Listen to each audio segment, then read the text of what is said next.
প্রিয় দর্শক, আপনারা যে যেখানে আছেন সবাইকে প্রীতি ও শুভেচ্ছা জানিয়ে নিউ ইয়র্ক থেকে রতন তালুকদার লাইভ শুরু করছি। প্রতিদিনের মতো আজকে আমাদের সঙ্গে রয়েছেন দুজন বিশিষ্ট ব্যক্তি এবং বিশিষ্ট সাংবাদিক। তাদের সঙ্গে আপনাদেরকে আগে পরিচয় করিয়ে দিই। আমাদের সঙ্গে রয়েছেন ঢাকার সাংবাদিক ইউনিয়নের সাবেক সহসভাপতি এনামুর রাজা দীপু। তিনি আবার নিউ ইয়র্কে একটি সাপ্তাহিক পত্রিকা যার নাম ছিল রানার, সেই পত্রিকার সম্পাদক ছিলেন বেশ কয়েক বছর। আমাদের সঙ্গে রয়েছেন ওয়াশিংটনে বর্তমান বাংলাদেশের পরিস্থিতি নিয়ে ওয়াশিংটনে যারা সাংবাদিকতা করছেন তার মাঝে সবচেয়ে পরিচিত নাম এবং সেই তরুণ সাংবাদিক দস্তগীর জাহাঙ্গীর। তা আপনারা দুজনকেই স্বাগত জানাচ্ছি আজকে আমাদের অনুষ্ঠানে। তো একটি প্রসঙ্গ আগে আমরা বলি, যে সাংবাদিকতার নিরপেক্ষতা নিয়ে মানুষে অনেকেই অনেক কথা অনেক সময় বলে, যে একটা ট্যাগ লাগাই দেওয়া হয় রতন তালুকদার উনি তো এই আওয়ামী পন্থী সাংবাদিক, এই দীপু হয়তো লোকজনে বলে যে আওয়ামী পন্থী সাংবাদিক, দস্তগীর জাহাঙ্গীর ওই শেখ হাসিনার ফ্যাসিস্টদের সহকর্মী। এটা আজকাল খুব খুব ইজি ব্যাপার।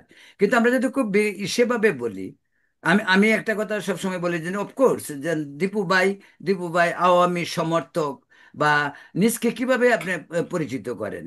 আমাকে একটু বলেন দীপু ভাই, শুনি। আমরা একটু না, প্রাথমিক আলোচনা করি। যেহেতু যেহেতু আমরা আওয়ামী লীগের বা আওয়ামী লীগের অন্য অঙ্গ সংগঠনের কোনো পোর্টফোলিও কোন সময় মানে ইয়ে করি নাই, হোল্ড করি নাই বা বেয়ার করি নাই, কিন্তু আওয়ামী লীগকে বাংলাদেশের একমাত্র দল হিসেবে যে মুক্তিযুদ্ধের সপক্ষের এবং আমাদের যে একাত্তরের যে স্পিরিট এটা ধারণ করে এরকম দল হিসেবে এটা অনেক সমালোচনা আছে। সেই হিসেবে এই দলটিকে আমি সমর্থন করি, আমি সমালোচনাও করি এই দলের। আমার বিগত 10-15 বছরের মধ্যে যদি আপনি আমার ফেসবুক টেসবুক দেখেন, আমি অনেক জায়গায় আওয়ামী লীগের সমালোচনা করছি এবং অনেক জায়গায় আমার যে কথাটা আমি ফিল করছি যে আমি মনে করি দেশটা আমাদের, এবং আমরা যেখানে যে আমেরিকাতে যেই পরিচয় থাকি না কেন এখানে নাগরিক সব ঠিক আছে, কিন্তু আমার জন্য তো বাংলাদেশের যেহেতু দেশ আমার, সেটা আগের জন্ম থেকে জন্ম জন্মান্তরের সেই মানে অনুভূতি। তো সেখানে দেশ হিসেবে আমার কিছু ব্যক্তিগত দায়ও আছে মনে করি, একজন পেশাজীবী হিসেবে সেই দায় আছে। সেই জায়গা থেকে আমরা যেটা মানে বললে দেশের কাজে লাগবে, যে কথাটা বলা উচিত আমরা সেটা বলার চেষ্টা করি। হয়তো আমাদের ভয়েসটা অতটা মানে খুব ক্ষীণ বা ম্রিয়মাণ থাকে, বিকজ আমরা এই মুহূর্তে কোনো বড় মিডিয়ার সাথে কাজ করছি না। তো আর চেষ্টা করি আমার ব্যক্তিগত অবস্থান থেকে সেটা পরিষ্কার করার জন্য। এখানে কোনো মানে এই ঘোর প্যাচের কিছু নাই, everything is very crystal clear. Very good, very good. Dastagir Jahangir, আপনাকে সেম প্রশ্নটাই বলি, যে আমরা আজ যে সাংবাদিকতার নিরপেক্ষতা যে বলা হয়, যেমন কোনো কোনো অর্থে এরকমও হয়, যেমন আমরা যেহেতু মুক্তিযুদ্ধের পক্ষে কথা বলি, সে এই যে আগেই বলছি যে হয়তো আপনাকে আওয়ামী ট্যাগ লাগাই দেওয়া হলো যে আপনি আওয়ামী লীগের লোক। কি মনে করেন আপনি নিজকে? রতন দা, অসংখ্য ধন্যবাদ আপনাকে। প্রথমে আমি ধন্যবাদ জানাচ্ছি আপনার এই শোতে, রতন তালুকদার শোতে আমাকে আবারও আমন্ত্রণ জানানোর জন্য, এবং একজন সিনিয়র সাংবাদিক হিসেবে বা দীর্ঘকালীন সংবাদের সাথে যুক্ত থাকায় আপনার প্রতি যে আমার গভীর শ্রদ্ধা সেটা, এবং আপনি যে আমাকে অনুপ্রাণিত করেন সেটা আপনাকে এবার শুধু জানিয়ে রাখলাম।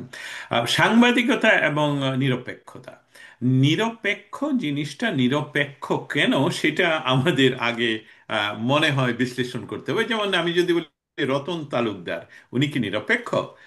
বাংলাদেশ প্রশ্নে উনি অবশ্যই নিরপেক্ষ নন, কারণ রতন তালুকদার নিজেও বাংলাদেশের স্বাধীনতার পক্ষে, এবং স্বাধীনতার পক্ষে যারা, তারা আলটিমেটলি বঙ্গবন্ধু শেখ মুজিবুর রহমান জয় বাংলা, একাত্তরের যে স্পিরিট এবং বাংলাদেশের 72-এর সংবিধানের যে স্পিরিট, যেটি চারটি মূল স্তম্ভ, আমাদের জাতীয় সঙ্গীত, এই এবং ভৌগোলিক স্বাধীনতা, এই বিষয়গুলো, এবং আমাদের পরাজিত শক্তির প্রতি ঘৃণা, এবং তারা যে আজও আমাদের কাছে নিঃশর্ত ক্ষমা প্রার্থনা করেনি, এই বিষয়গুলো নিয়ে তো আপনার কোনো ধরনের নিরপেক্ষতা নেই। যেমন আপনার নেই, ঠিক আমারও নেই। আমার কার্যক্রম যে কাজগুলোর সাথে আমি সংযুক্ত থাকি, সেই সবগুলো কাজের যে ফসল তোলার জন্য যে রাজনৈতিক শক্তি, সেটা এখনো পর্যন্ত বাংলাদেশ আওয়ামী লীগ। এবং বাংলাদেশ আওয়ামী লীগ আবারও প্রমাণিত হলো। আমরা যতবারই চেষ্টা করি যে বহুমাত্রিক বা বহু দ্রব্যীয় একটি ফ্যাব্রিক তৈরি হোক বাংলাদেশে, এবং প্রো বাংলাদেশের কথা বলছি, মানে বাংলাদেশের স্বাধীনতার পক্ষের কথা বলছি, সেখানে বাংলাদেশ আওয়ামী লীগ ছাড়া আসলেই এই দেশের পক্ষে অন্য কোনো রাজনৈতিক শক্তি আছে, অন্যান্য 14 দলের মধ্যে অনেক, কিন্তু অন্য অন্য কোনো রাজনৈতিক শক্তি এত প্রকটভাবে সামনে এসে দাঁড়ায় না বাঙালিদের পক্ষে, বাংলাদেশের পক্ষে, বাংলাদেশের স্বাধীনতার পক্ষে। সেই অর্থে আমি অবশ্যই কোনো নিরপেক্ষ সাংবাদিক নই, এবং যারা দাবি করেন যে তিনি নিরপেক্ষ, আসলে সাংবাদিকতার 7W সম্বন্ধে ওনাদের জানা আবারও প্রয়োজন, কারণ সেখানে নিরপেক্ষতা বলতে কিছু নেই। আরেকটি শব্দ আমেরিকানরা ব্যবহার করে তাদের সকল মাধ্যমে, সরকার লেভেল থেকে তারা ব্যবহার করেন, সেটা হলো journalism is not a crime. So আপনি যখন এটা একটা ক্রাইম নয়, তখন একটা রাজনৈতিক আপনার, আমরা এইভাবে বলতে পারি, ফক্স নিউজ সম্বন্ধে জানি, CNN সম্বন্ধে জানি, আমরা তাদেরকে জানি তারা কোন রাজনৈতিক দলকে একদম ঘোরতরভাবে সাপোর্ট করে, এবং তারা এন্ডোর্স করে, নির্বাচনে তারা এন্ডোর্স করেন ব্যক্তিগতভাবে এবং সমষ্টিগতভাবে এবং কোম্পানি হিসাবে। অতএব সেখানে আমরা বলবো যে বাঙালিরা কখনোই সেই রকম হতে পারেনি। বাঙালিরা যেটা আমরা ধূর্তামি করি, নিজকে কভার করে রাখি যে আমি নিরপেক্ষ, কিন্তু আসলে যে নিরপেক্ষ সে আমার ধারণায় ইতিমধ্যে প্রমাণিত, ওই নিরপেক্ষ ব্যক্তিটা আসলে বাংলাদেশ বিরোধী মানুষ। তোমাকে, আপনাকে আহ্বান জানাই, যারা নিরপেক্ষতার আড়ালে বাংলাদেশ বিরোধী কাজ করছেন, আপনারা সামনে আসুন, তাহলে আমরা বুঝতে পারবো যে বাংলাদেশের জন্য আসলে শত্রু কারা। 5ই অগাস্ট আসাতে আমার চতুর্পার্শ্বে গত 14 বছরের যে ইনভেস্টমেন্ট ছিল মানুষের প্রতি, তারা যে বাংলাদেশের বিপক্ষের মানুষ সেটা ইতিমধ্যে প্রমাণিত হয়ে গেছে। আমি ব্যক্তি টেক দেখ আর না দেখ, আমি যে প্রো বাংলাদেশ, আমি যে বাংলাদেশকে ধারণ করি, আমি বঙ্গবন্ধুকে ধারণ করি, জয় বাংলাকে ধারণ করি, 72-এর সংবিধানকে ধারণ করি, এবং ধর্ম নিরপেক্ষ বাংলাদেশকে ধারণ করি, সেটা প্রমাণের সুযোগ এসেছে। এই জন্য বলি, আসলেই আমি নিরপেক্ষ নই, আমি জয় বাংলার লোক। ধন্যবাদ দস্তগীর জাহাঙ্গীর। আমি এই প্রসঙ্গে একটি এটা আজকে আজকে প্রসঙ্গ না, আমরা অনেকগুলি ইস্যু নিয়ে, বাংলাদেশের অনেকগুলি ইস্যু নিয়ে কথা বলবো। এই প্রসঙ্গটা এই কারণে আসলে যে যে তথাকথিত নিরপেক্ষতা বলতে সাংবাদিকতা যা বোঝায়, সেটা আমি মনে করি নীতি নীতি এবং আদর্শগত ব্যাপার। যেমন আমার জীবনে আমি একদিনের জন্য কোনোদিন আওয়ামী লীগ করিনি, বাম ঘরানার থেকে আমাদের আসা। তা আমি আমি একটা জিনিস বিশ্বাস করি, আমি খুব অল্প কথায় শেষ করতে চাই, যে বাংলাদেশ বঙ্গবন্ধু এ নিয়ে আমি কারোর সাথে কোনো মূল্যেই আপোষ করতে চাই না। এবং এটা যদি আমার নিরপেক্ষতা হারায়, তাহলে সেই নিরপেক্ষতাকে আমি হারাতে রাজি আছি। এই পর্যন্তই বলতে পারি। যাই হোক, প্রিয় দর্শক, আপনারা শুনছিলেন রতন তালুকদার লাইভে। আজকে আমাদের সঙ্গে রয়েছেন দস্তগীর জাহাঙ্গীর এবং এনামুর রাজা দীপু। তো আমরা বিভিন্ন প্রসঙ্গের মাঝে চলতি ঘটনা প্রবাহ নিয়ে একটু কথা বলতে চাই। তো প্রথমেই প্রশ্নটা যাবে এনামুর রাজা দীপু ভাই, আপনাকে প্রশ্নটা করতে চাই এরকম, যে আপনি বোধহয় নিশ্চয় শুনছেন যে রাজবাড়ির গোয়ালন্দে জনৈক যে ব্যক্তি, যে নুরুল হক, নুরা পাগলা হিসাবে সে পরিচিত ছিল, একজন দরবেশ, 23শে আগস্ট তিনি মারা গেছেন। কিন্তু তৌহিদি জনতার নামে এক একটি গোষ্ঠী তার লাশকে তোলা হয়েছে, আবার সেই লাশটিকে রাজপথে এনে পেট্রোল ঢেলে দিয়ে মানে পুড়িয়ে দেওয়া হলো। এই যে এই এই এই প্রসঙ্গটা, অন্তত আমি মনে করি, তো এইটা তো হলো বর্বরতার একেবারে সর্বশেষ মানে দৃষ্টান্ত। আপনি বলতে পারেন যে মধ্যযুগেও কি এই ধরনের ঘটনা ঘটছে কিনা আমি জানি না।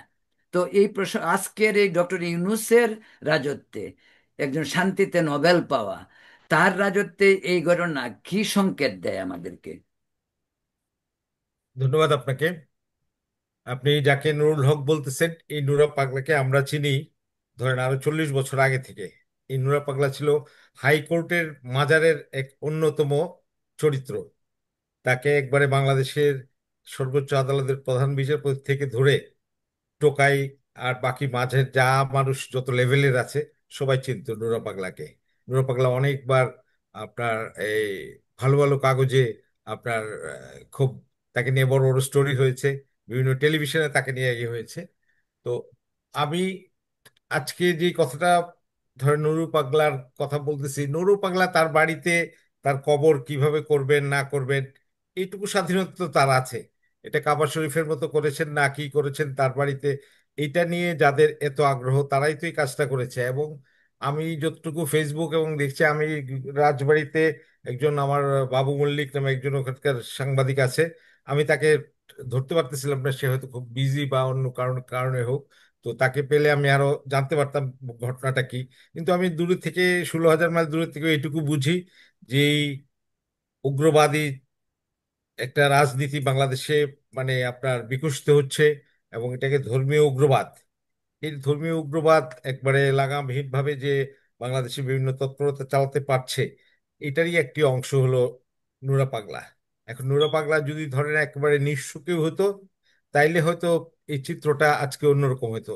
নুরা পাগলা কিন্তু মানে নুরা পাগলা হওয়ার আগে থেকেই একেবারে বিত্তহীন মানুষ না, তার পারিবারিক কিছু ব্যাকগ্রাউন্ড আছে। তারপর এই দীর্ঘ সময়ে আজকেও আমি একটা মানে ভিডিও দেখছিলাম, এক লোক মানে 70 সালের কথা বলতেছে, 70 সালে তার কাছে তার বাড়িতে গেছে, তার সাথে দেখা করার জন্য 5-6 জন লোক, যাওয়ার পরে তারা দাঁড়িয়ে আছে দেখা করবে। তো তখন সে বলতেছে, আমার কাছে আসছো কেন আসছো, কোনো লাভ নাই আমার কাছে এসে, বাড়িতে যাও মা বাবা বাড়ি যে সেবা করো, ওই সেবা করে যদি মানে মনে করো যে তুমি করতে পারতেছো ভালোভাবে, ওইটাই সব, আর কিছু লাগবে না, আমার এদিকে আসার কোনো দরকার নেই। তা নোরা পাগলা কেমন ছিলেন কি ছিলেন আমি সার্টিফাই করলেও মানে সে খুব মহিমান্বিত হবে, আমি তার বিপক্ষে বললেও সে তাকে মানে বেলাইন করাবে এরকম বুঝি না। একজন মানুষ তার নিজস্ব একটি ধারণা নিয়ে, নিজস্ব একটি চিন্তা নিয়ে। আর একটা কথা তো আমরা এইটা বুঝতে চাই না, সেটা হচ্ছে এই যে পাগল বা যারা সংসার ত্যাগ করে, এই মানুষগুলির কিন্তু অন্যরকমের একটা ব্যাপার আছে। আপনি অনেক জ্ঞানীগুণী মানুষ, কিন্তু আপনাকে যদি বলা হয় যে আপনি কালকে থেকে আপনার সংসারে থাকবেন না, এরকম হাইকোর্টে গিয়ে থাকবেন বা নদীর পাড়ে থাকবেন, মানে বৈরাগী হয়ে থাকবেন, এটা কিন্তু সোজা কাজ না। বছরের পর বছর 30-40 বছর ধরে যে মানুষটার বাড়ি ঘরে থাকার জায়গা আছে, দুপুরবেলা খাওয়া রাতের বেলা খাওয়ার নিশ্চয়তা আছে, সেই মানুষটা কিন্তু এই সংসার সমারঞ্জন সব কিছুকে অতিক্রম করে মানে পরিত্যাগ করে একটা নির্দিষ্ট জায়গায় নিজেকে খুব আবদ্ধ করে রাখছে, এটা সব মানুষের পক্ষে মোটেও সম্ভব না। তা আমি মনে করি ধরেন আমার কোনো মতের বা আমার কোনো চালচলনের ক্ষেত্রে আপনার ভালো লাগতেও পারে নাও লাগতে পারে, ভালো লাগলে আপনি আমার সাথে আসবেন, মিশবেন, কথা বলবেন, আর নয়তো আমাকে আপনি অ্যাভয়েড করবেন, ইগনোর করবেন।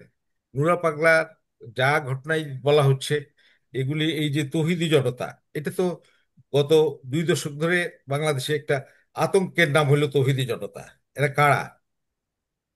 আমরা অনেক সময় অনেক জায়গায় কথা বলি যে আমরা জানি না এই যে 54 বছরের বাংলাদেশ, লক্ষ লক্ষ এতিমখানা, লক্ষ লক্ষ মাদ্রাসা বাংলাদেশে এখন হয়েছে। আমরা কি কেউ কোনোদিন হিসাব রেখেছি যে এই 54 বছর যে এত এত হাজার হাজার লক্ষ লক্ষ এতিমখানা হয়েছে, এই এতিমখানায় যারা বড় হয়েছে তারা কে, তারা কোথায়, কি তাদের পরিচয়, তাদের ব্যাকগ্রাউন্ড কি? এই বাংলাদেশের সরকার সমাজ কেউ এই পরিসংখ্যানটা রেখেছে? রাখে নাই। আজকে যে আমরা যাদেরকে ইসলামী জঙ্গি বলি, আজকে যারা এই জুলাই বিপ্লব মানে সকল জুলাই বিপ্লব ঘটিয়েছে, তারা 15-20 দিন আগে থেকে ঢাকার উপকণ্ঠে এসে জমায়েত হয়েছে। আমরা এত দূর থেকে আমাদের নিজস্ব সোর্সে এগুলি বুঝতে পারছিলাম, কিন্তু সরকার বুঝে নাই, সরকারের ইন্টেলিজেন্স বুঝে নাই যে আপনার সাতক্ষীরা থেকে 5 লাখ লোক মানে চলে আসছে ঢাকায়। আমরা এখান থেকে খবর পাচ্ছি, কিভাবে পাচ্ছি? বিভিন্ন আমাদের সোর্স থেকে, যে পাবনা মানে সাতক্ষীরার যে বিটিএস গুলি এই মানুষগুলি ব্যবহার করত, তারা সেই বিটিএস থেকে ঢাকার পাশের যে মানে টেলিকমিউনিকেশন ইয়েতে এই চলে আসছে। এটা কিন্তু যারা একটু প্রযুক্তি বুঝে, সরকার যারা চালায়, তাদের না বুঝার কথা না। 20-25 লক্ষ লোক 10-15 দিনে ঢাকার উপকণ্ঠে এসে জড়িত হয়েছে। এটা চোখে দেখার দরকার নাই, এটা আপনি শুধু বিটিএস কোন বিটিএস ছেড়ে কে কোথায় এসছে, এটা একটু, এটা বিটিআরসি নামে যে সংস্থাটি আছে তাদের কাছে মানে আয়নার মতো পরিষ্কার। এত কিছুর পরেও এই যে মানুষগুলি আসছে, আপনি তাদের কাউরে ধরতে পারবেন না। কারা স্নাইপার চালিয়েছিল জুলাই মাসে, কারা এসব এই 200-300 মানুষের মাথার খুলি উড়িয়ে দিল। পুলিশের গুলিতে এরকম কোনদিন মানুষের মাথার খুলি উড়ে না, বাংলাদেশের 54 বছরের ইতিহাসে নাই। আপনি দেখবেন এই জুলাই বিপ্লবের সময় আপনার অনেক মানুষের মাথার খুলি উড়ে গেছে, সেগুলি স্পেশাল স্নাইপারের গুলি। এবং ওই স্নাইপারের যে বাইনোকুলার থাকে, এই বাইনোকুলারে যে চোখ রাখবেন, যার হাতটা ওই স্নাইপারের ট্রিগারে থাকবে, সে যদি ওই বাইনোকুলারের ভিতর দিয়ে দাঁত দেখে মানে ট্রিগার চাপবে, ঠিক ওই জায়গাটাতে হিট করবে। যে অন্য অস্ত্রগুলির কিন্তু সেই রকমের ক্ষমতা নাই। অন্য অস্ত্রগুলি আপনি বরাবর করে মারবেন, এটা গাছেও লাগতে পারে, মাছেও লাগতে পারে, পিলারেও লাগতে পারে, মানুষের গায়েও লাগতে পারে।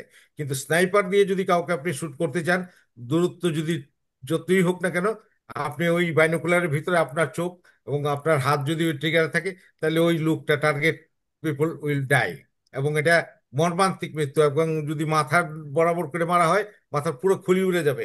বাংলাদেশের কয়েকটি হসপিটালের কয়েক শত মানুষের এরকম মানে মৃতদেহ নিয়ে যাওয়া হয়েছিল, যাদের মাথার খুলি উড়ে গেছে।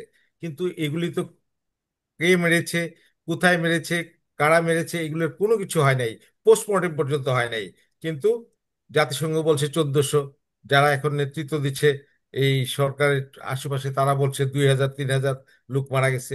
ইউনূস সাহেব সর্বশেষ একটা ইয়েতে বলছে প্রায় 1000। তো এই তো হলো বিষয়।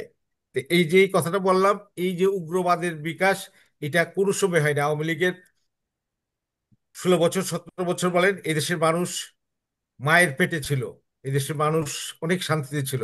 এখন ধরেন অনেক কথা বলা হয়, লক্ষ লক্ষ লোককে গুম করে ফেলছে, লক্ষ লক্ষ লোককে খুন করে ফেলছে।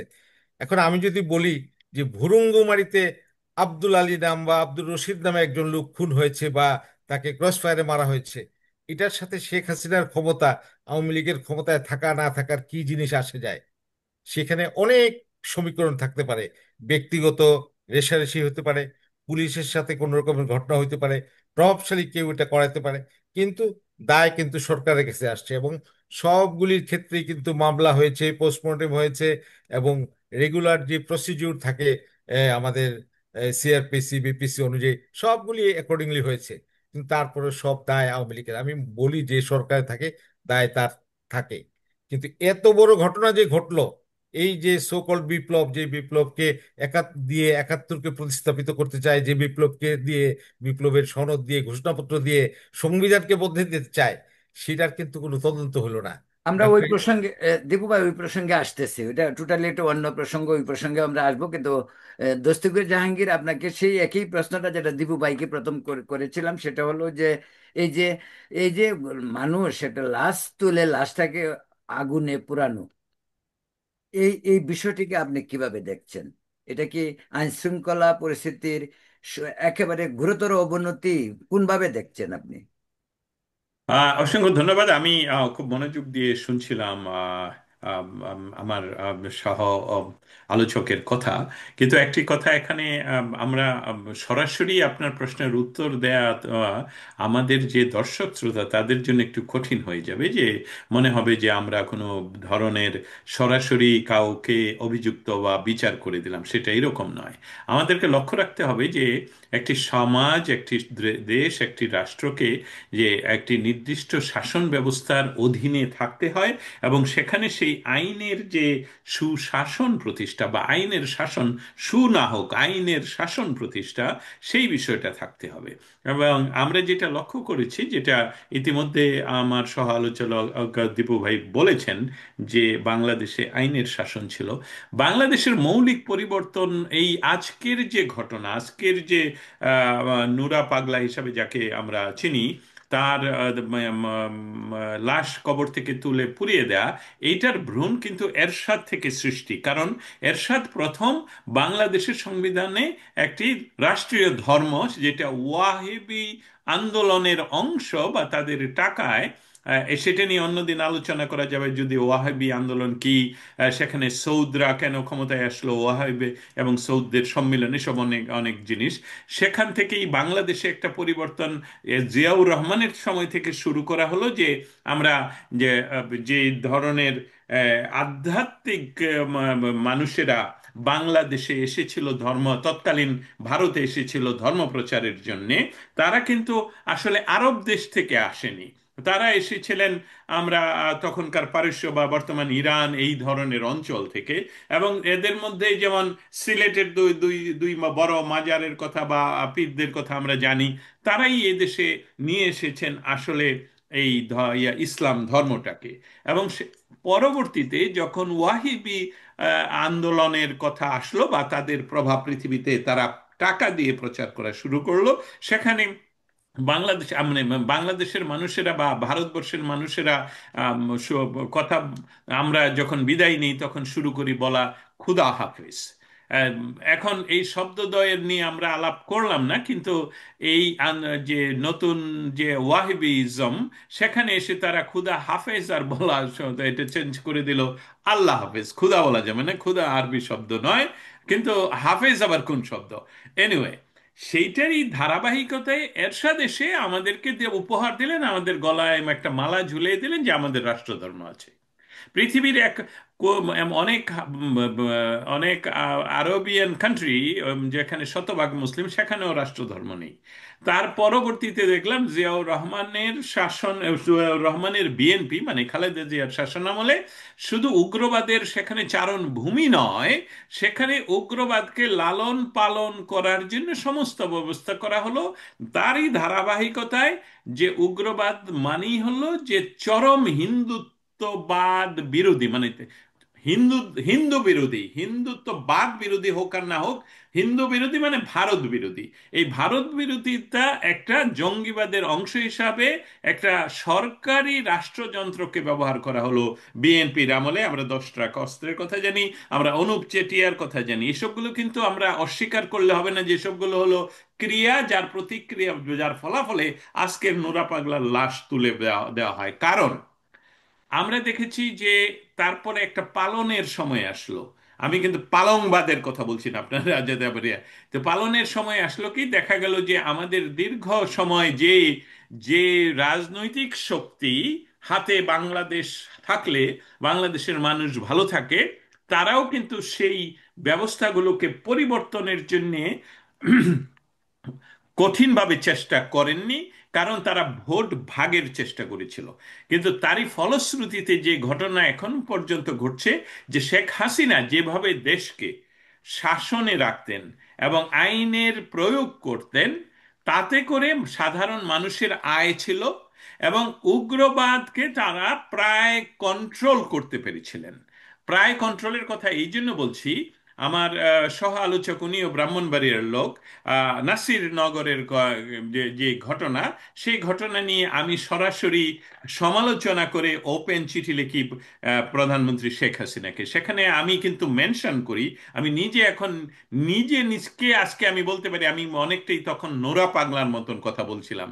মানে আজকে যদি দেখি যে এরকম ঘটনা ঘটবে, আমরা অপেক্ষা করছি, কারণ যেখানে বঙ্গবন্ধুর হাত বা আমরা আওয়ামী লীগ ক্ষমতায় থাকতে ভেঙে দেওয়া হয়, সেখানে ভবিষ্যতে যখন আওয়ামী লীগ ক্ষমতায় থাকবে না, তখন শুধু মুক্তিযোদ্ধাদের বিচারই হবে না, যারা ওয়াহেবি আন্দোলনের সাথে যুক্ত হবে না তাদের প্রত্যেককে বিধর্মী কাফের হিসাবে হত্যা করা হবে।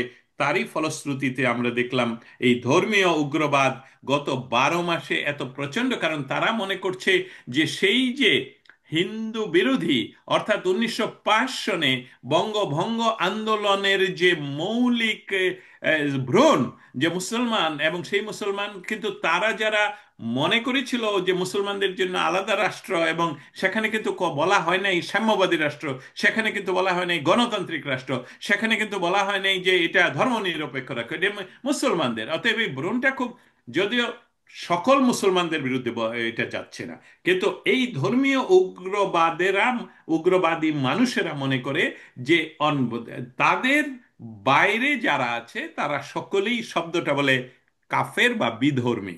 বিধর্মী শব্দটা বাংলায় ব্যবহৃত হয় ওদের দ্বারা সবচেয়ে বেশি, যে আপনি একটা বিধর্মীর সাথে চলছেন।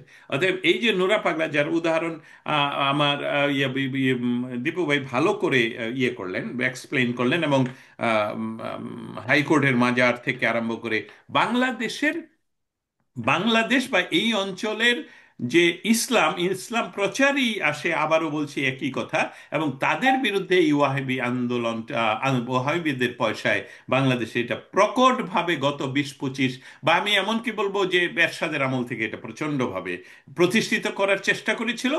নিয়ন্ত্রণ রেখেছিলেন শেখ হাসিনা। এখন এটা সম্পূর্ণ নিয়ন্ত্রণহীন, কারণ ডক্টর ইউনূস যেহেতু ওনার কোনো দায়বদ্ধতা নেই বাংলাদেশের সাধারণ মানুষের প্রতি, দায়বদ্ধতা নেই ওনার রাজনৈতিক কোনো দলের প্রতি, এবং উনি তার বিদেশি প্রভুর কাছ থেকে যা কাজ করার জন্য এখানে এসেছেন, অতএব উনি কিন্তু গতকালকেও একদম ধর্মীয় উগ্রবাদের ইমামদের মতন কথা বলেছেন, ধর্মীয় উগ্রবাদী ইমামদের মতন কথা বলেছেন। অতএব এই যা কিছু ঘটছে এটা সমস্ত কিছু সরকারি পৃষ্ঠপোষকতায় হচ্ছে, এবং এটা আসলে মানবাধিকারের চরম মানে চরম দুঃসময় যে বাংলাদেশকে দেখতে হলো। আপনি রতন তালুকদার, আপনি একটা কথা জিজ্ঞেস করেছিলেন আমাদের দুইজনকেই যে, আলোচনার শুরুতে, যে আপনি ইতিহাসের কোথাও এরকম ঘটনা দেখেননি। হ্যাঁ, আমি প্রাগ ঐতিহাসিক একদম, সেসবগুলো সত্য কিনা জানি না, যে কোন নবীকে নাকি আগুনে জ্বালিয়ে দেওয়া হয়ে পুড়িয়ে দেওয়া হয়েছিল। তারপরে আমি ইউরোপিয়ান ইতিহাস থেকে জানি না, বা ভারতীয় উপমহাদেশের প্রাচীন বা নবকালীন ইতিহাস থেকে জানি না, চীনের ইতিহাস থেকে জানি না। আমি যা যা দেখেছি তা সম্পূর্ণভাবে দেখছি যে বাংলাদেশেই এই উগ্রবাদীরা ধরে ধরে মানুষকে পুড়িয়ে দেয়। আপনারা জানেন যে চট্টগ্রামের একজন বীর মুক্তিযোদ্ধার কবরে আগুন জ্বালিয়ে দেওয়া হয়েছিল 5ই অগস্টের পর। অতএব এটা এই ধারাবাহিকতারই ফসল, যে বাংলাদেশ এখন সম্পূর্ণ উগ্রবাদীদের দখলে। সেখানে বাংলাদেশের সেনাবাহিনীও কেন কার্যকর ভূমিকা রাখছে না, সেটা আমরা প্রশ্ন রেখে যেতে পারি। ধন্যবাদ। হ্যাঁ, আপনি আপনি ঠিকই বলছেন যে চট্টগ্রামের যে মুক্তিযোদ্ধার মানে ইসে করা হয়েছে, এটা হলো মঈনুদ্দিন খান বাদল। ওনার মাজারে আগুন লাগানো হয়েছিল। তো আমি এখানে একটা প্রসঙ্গ, দস্তগীর, আপনি যে বললেন শেখ হাসিনা আমলে সাম্প্রদায়িকতা এগুলিকে মানে নিয়ন্ত্রণের চেষ্টা করেছেন উনি, কিন্তু আমি এখানে কিন্তু আপনার সঙ্গে একটু দ্বিমত পোষণ করি। এই কারণেই দ্বিমত পোষণ করি যে আপনি যদি মানে পরিসংখ্যান দেখেন, আপনি দেখবেন যে গত শেখ হাসিনার 15 বছরের শাসন আমলে যে পরিমাণ সাম্প্রদায়িকতা বা উগ্রবাদ এইসব ঘটনা ঘটেছে, তা কিন্তু এর আগে এত ঘটনি। বিগিনিং তো আপনিই বললেন যে এরশাদের আমল থেকে, কিন্তু সেটা তো আমরা আশা করি না। খালেদা জিয়া এটাও আমরা বাদ দিলাম, আশা করলাম না, কারণ আজ ঠিক আছে বিএনপি একটু ধর্মভিত্তিক দলকে প্রাধান্য দিয়েছিল। কিন্তু শেখ হাসিনা, বঙ্গবন্ধুর কন্যা, আওয়ামী লীগ, মুক্তিযুদ্ধের দল হওয়ার পরে দীর্ঘদিনের শাসনে আওয়ামী লীগে আহ, মানে যেভাবে সাম্প্রদায়িকতা মাথা ঝাড়া দিয়ে উঠেছে, এতে সরকারের তো কিছু ইন্ধন না থাকলে তো এটা একেবারে এরকম হইতে পারে না। এর এই নিয়েও অনেক বিস্তর আলোচনা আরো করা যেতে পারে। পরিসরটা অনেক বড়। এটা নিয়ে আপনারাও জানেন, আপনারা সবকিছুরই সাক্ষী, বলা যেতে পারে। কিন্তু আমি অন্য প্রসঙ্গে কথা বলতে চাই এখন। এই প্রসঙ্গটা ড্রপ দিতে চাই। এটা নিয়ে বরং আমরা অন্য কোনো দিন আলোচনা করব, কারণ এটা অনেকটা আওয়ামী লীগের এর উপর যে সাম্প্রদায়িকতার যে ব্লেমটা দেওয়া হইতে পারে, আমি মনে করি সেটা আমাকে যদি আমি মনে সুযোগ করি দেন, একটু আমি বিস্তৃত আলোচনাটা বড় আলোচনা। করব না। আমাকে যদি সুযোগ দেন আমি এক লাইনে বলবো যে না, আমি বাংলাদেশ। কথাটা শেষ করে ফেলি। যেমন আপনার এই যে জি আপনি তুলছিলেন কথাটা যে জি বাহার জি আওয়ামী লীগের এমপি, ব্রাহ্মণবাড়িয়া, যে জি কুমিল্লার নাসিরনগরের ঘটনাটা, তো এগুলি তো আওয়ামী লীগের আমলে ঘটেছে। রামুর ঘটনা, আপনি রামতে বুদ্ধ মন্দির ইসে করা, তো ওইটা আওয়ামী লীগের আমলে হয়েছে। যশোরের অভয়নগর, আপনি যদি যান রাজশাহীতে সে ওই যে সাঁওতালদের উপর আক্রমণ, তো এইগুলি তো ঘটেছে। এখন আরেকটা জিনিস হলো যে আজকে 560টি মসজিদ বানালেন শেখ হাসিনা। কোনো বুদ্ধদের বা খ্রিস্টান বা হিন্দুদেরকে বলেন একটা করে মন্দির বানিয়ে দেওয়া হোক। এই যে পর্যায়ক্রমে, ক্রমান্বয়ে একদিকে, এটা আমি এরকম ভাবে সবসময় বলি, আমি আরো দুই এক জায়গাতে বলছি, যেমন শেখ হাসিনা মৌলবাদকে দমন করেছেন, আবার প্রশ্রয় দিয়েছেন। আচ্ছা, এখন আপনি বলেন কি বলতে চান। আচ্ছা, আপনি যেহেতু প্রথমেই কনক্লুশন করে ফেললেন যে এটা নিয়ে অন্যদিন আলোচনা করবেন, অবশ্যই আমি সেটার জন্য উদ্গ্রীব হয়ে থাকবো, আমি অংশগ্রহণ করতে চাই। আমি এই তর্কটা লম্বা না করে শুধু আপনার সাথে একটু বিষয়টা সংযুক্ত করতে চাই। যদি আমাদের সহ আলোচক দীপু ভাইও সংযুক্ত করেন এটা ভালো হবে আমার মতে। সেটা হলো যে আমরা দেখতে হবে যে মন্দের ভালো একটা শব্দ আছে, মন্দের ভালো। বাংলাদেশ বঙ্গবন্ধুর হাত ধরে বাংলাদেশের স্বাধীনতা আন্দোলন হয়, এবং বা আমরা একটা, আমাদের গৌরবের ইতিহাস হলো একাত্তরের স্বাধীনতা সংগ্রামের ইতিহাস। সেই ইতিহাসের হাত ধরে যে বাংলাদেশ স্বাধীন হলো, ধর্ম নিরপেক্ষতা, সেটার মূলে আঘাত করা হয় 1975 সালের 15ই আগস্ট। এবং জিয়াউর রহমান বাংলাদেশে আসলে এই যে নিষিদ্ধ দল ছিল জামায়াতে ইসলামকে, এইখানের এই জিয়াউর রহমান আর পাকিস্তানের জিয়াউল হক একই সময়ে, সেখানেও জামায়াতে ইসলামী নিষিদ্ধ ছিল, আমাদের এখানেও জামায়াতে ইসলামী নিষিদ্ধ ছিল। এই দুইজন ব্যক্তি দুই জায়গায় পুনর্বাসন করে জামায়াতে ইসলামকে। এইটা হলো মৌলিক, এটার জন্য শেখ হাসিনা বা আওয়ামী লীগ দায়ী হতে পারে না।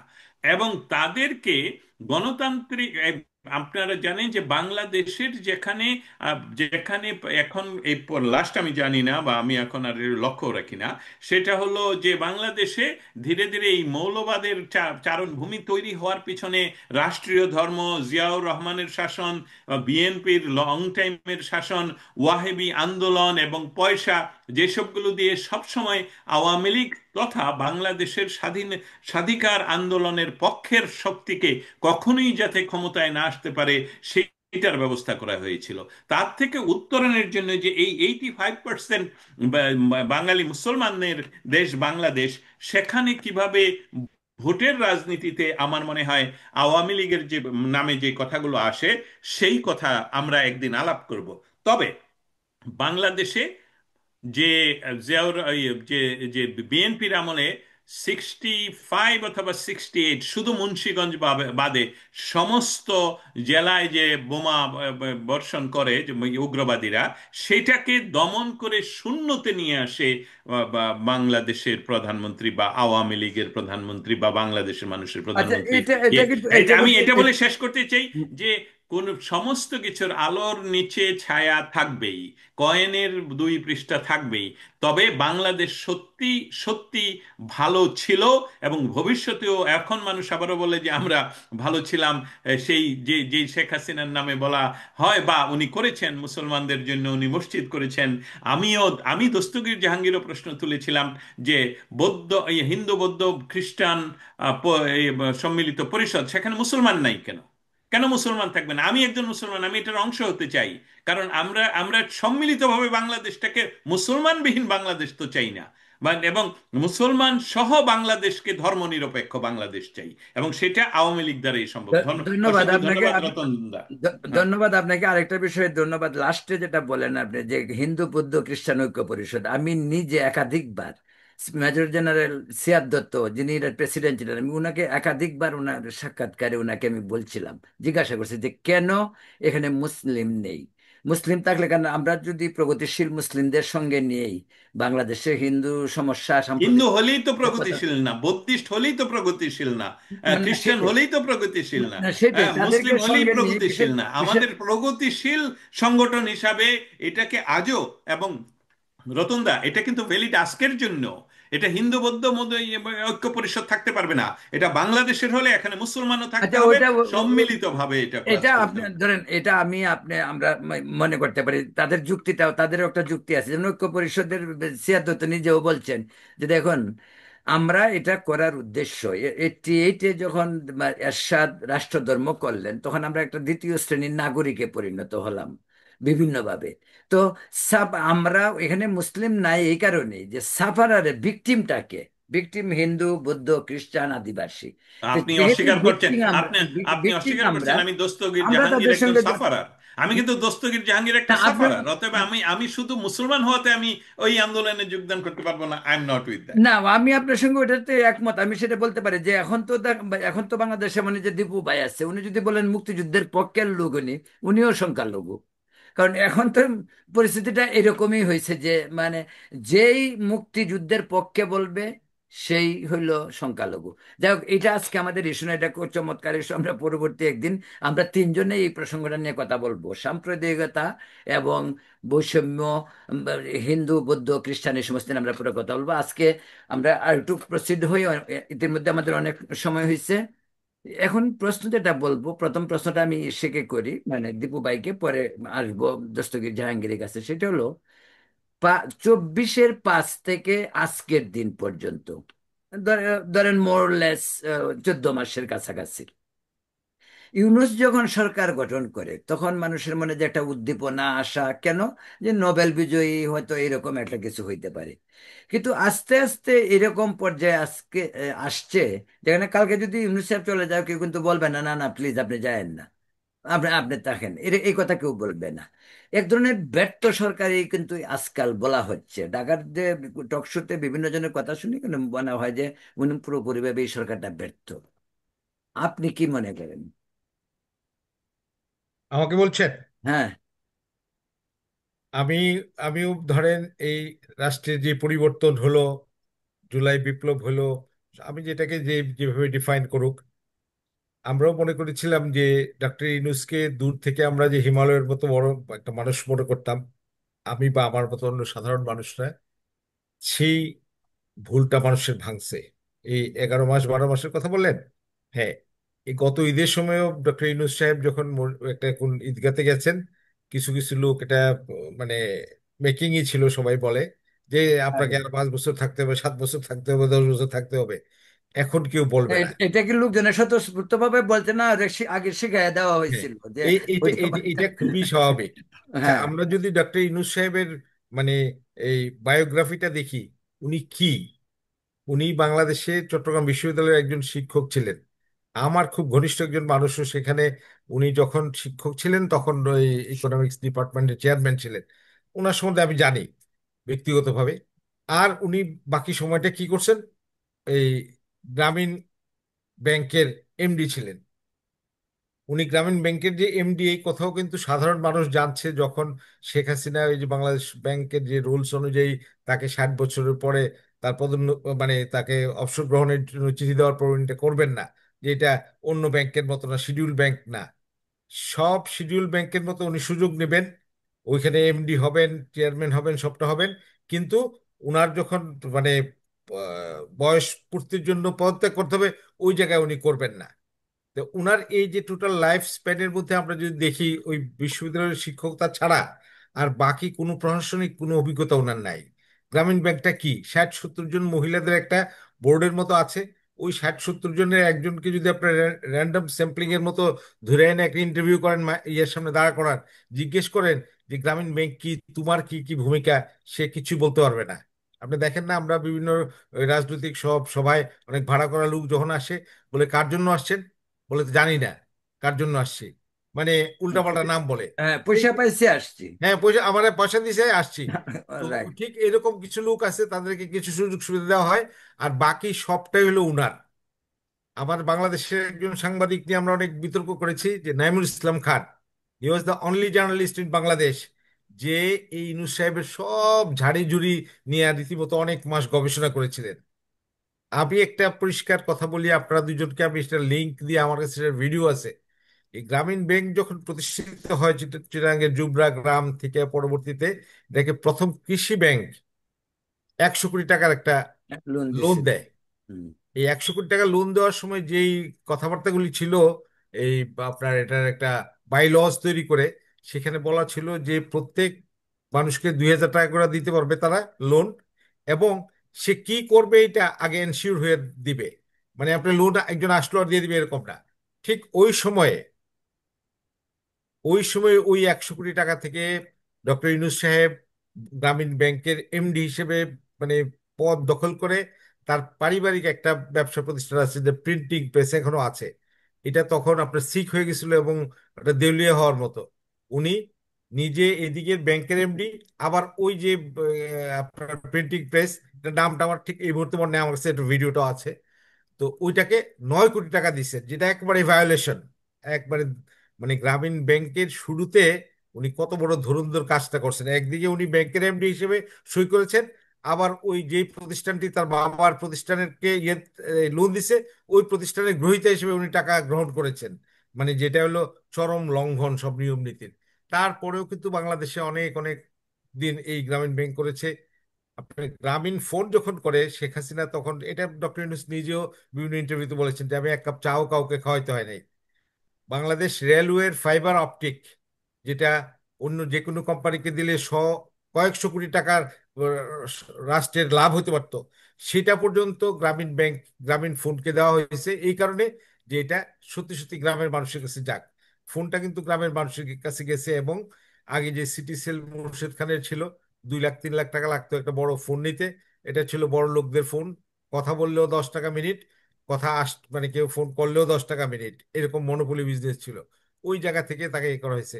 এই তো ওনার এই সময়।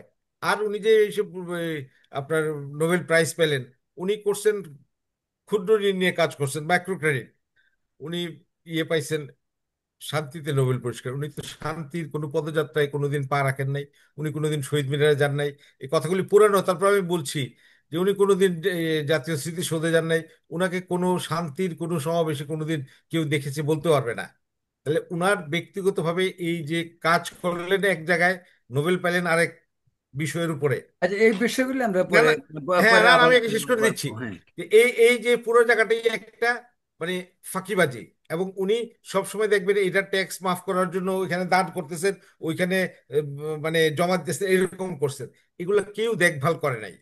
আমার মতে বাংলাদেশ জন্মের পরে দুইজন ধুরন্ধর মানুষের হাতে বাংলাদেশটা পড়েছে। একটা ছিল জিয়াউর রহমান, আরেকটা হইল ডক্টর ইউনূস।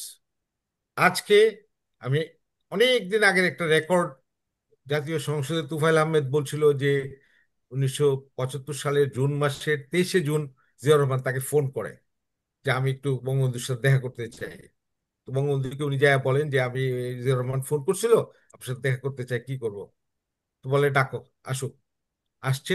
বঙ্গবন্ধু রেস্ট নিচ্ছিলেন ওইখানে, জিয়াকে ভিতরে দিয়ে তুফাইল আহমেদ বাইরে চলে আসছেন। উনি কতক্ষণ ওখানে ছিলেন ভিতরে। ওই সময় বেরোনোর পরে ইন্টারকমে তুফাইল সাহেবকে ডাকছে বঙ্গবন্ধু, যে জানো কেন আসছিল?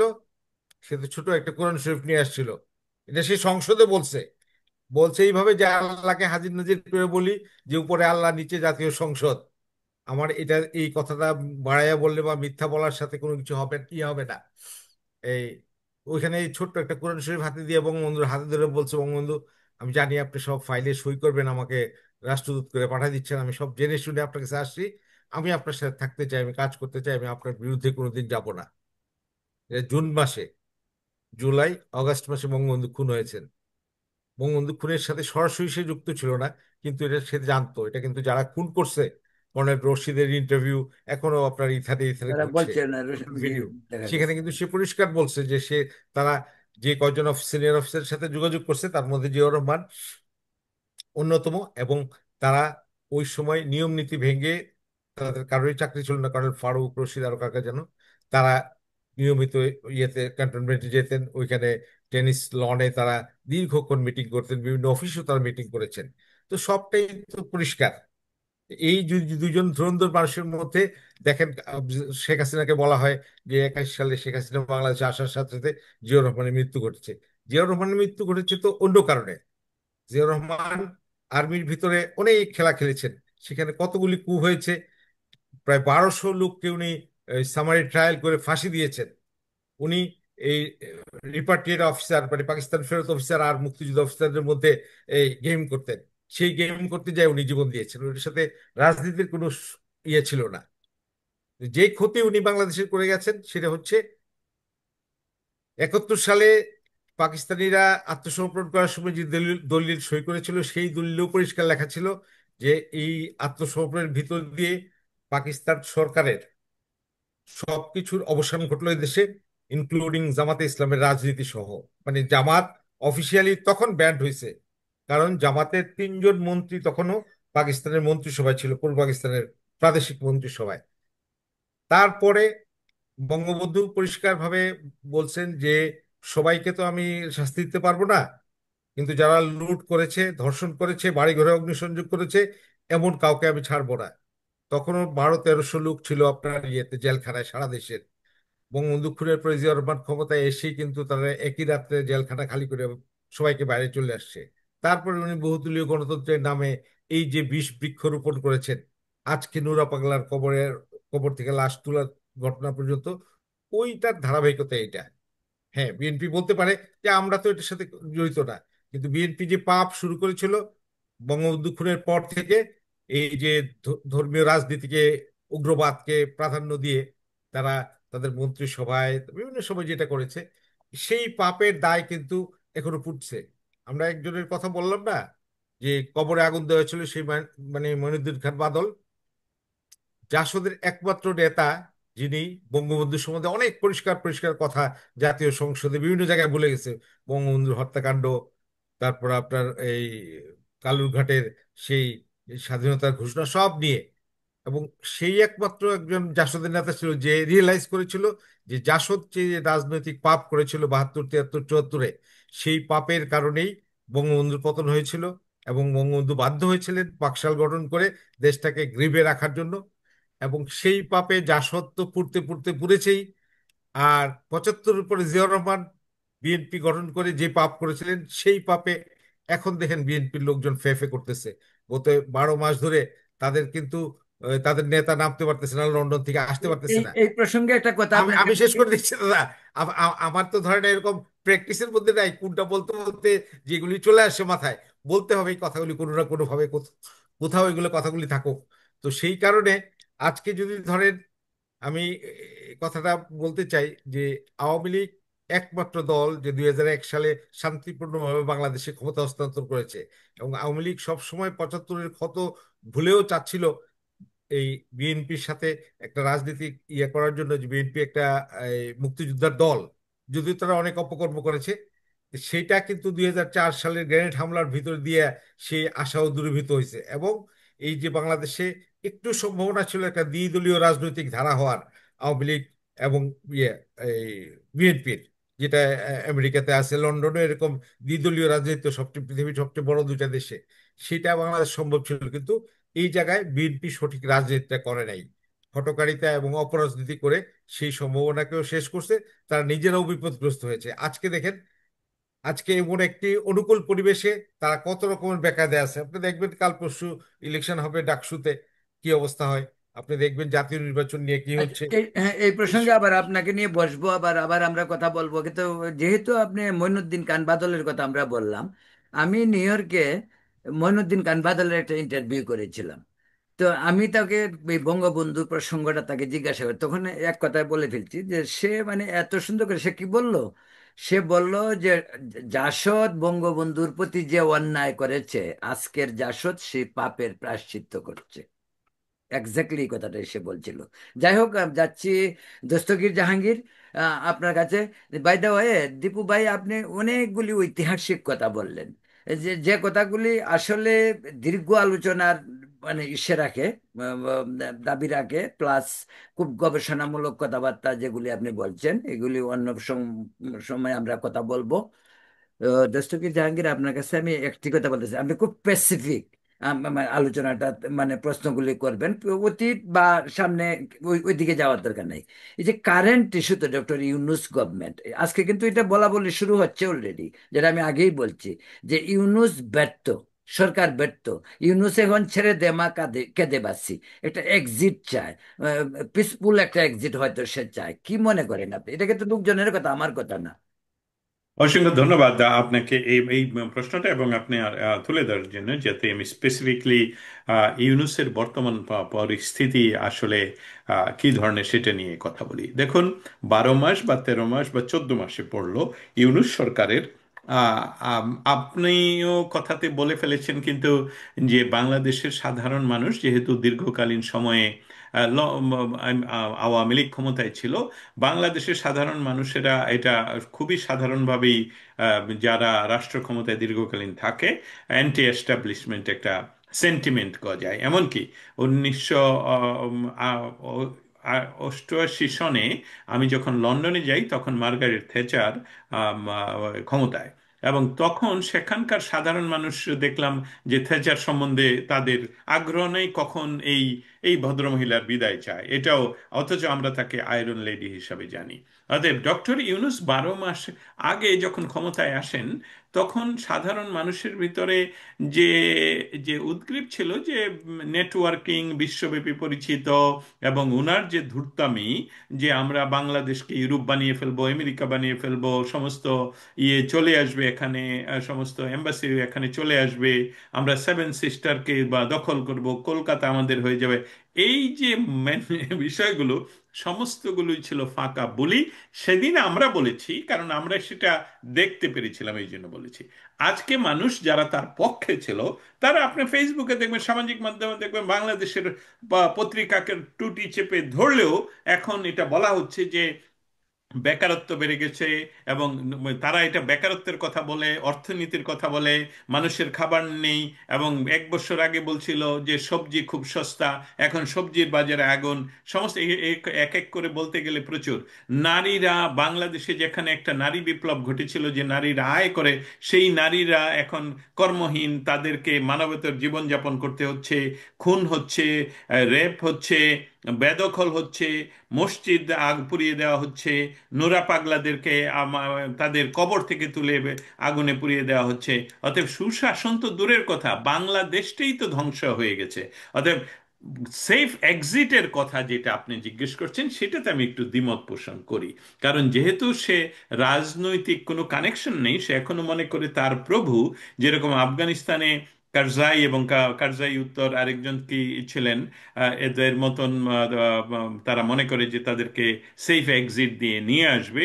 অতএব উনি উনি আমি মনে করি যে সেফ এক্সিটের কথা এখনো ভাবছে না। উনি শুধু জানেন না যে ওনার পায়ের নিচে থেকে মাটি সম্পূর্ণ সরে গেছে। এবং এটার একটা উদাহরণ দিয়ে আমি শেষ করি। যেমন এসসিও, যেটা সাংহাই কোঅপারেশন অর্গানাইজেশনের সভা হয়ে গেল 2-3 দিন আগে, সেখানে ভারত এবং চায়না, মিস্টার সিং এবং মোদি দুইজন ডিক্লার করেছেন, কি ডিক্লার করেছেন, যে আমরা একে অপরের শত্রু নই। আমরা আমাদের ক্রস বর্ডার উগ্রবাদ এবং আমাদের বর্ডারগুলোর যে যে আমাদের ইয়েগুলো, ডিসপিউটগুলো রয়েছে, সেই সবগুলোতে আমরা সীমান্তের শান্তি বার্তার কথা বলেছেন।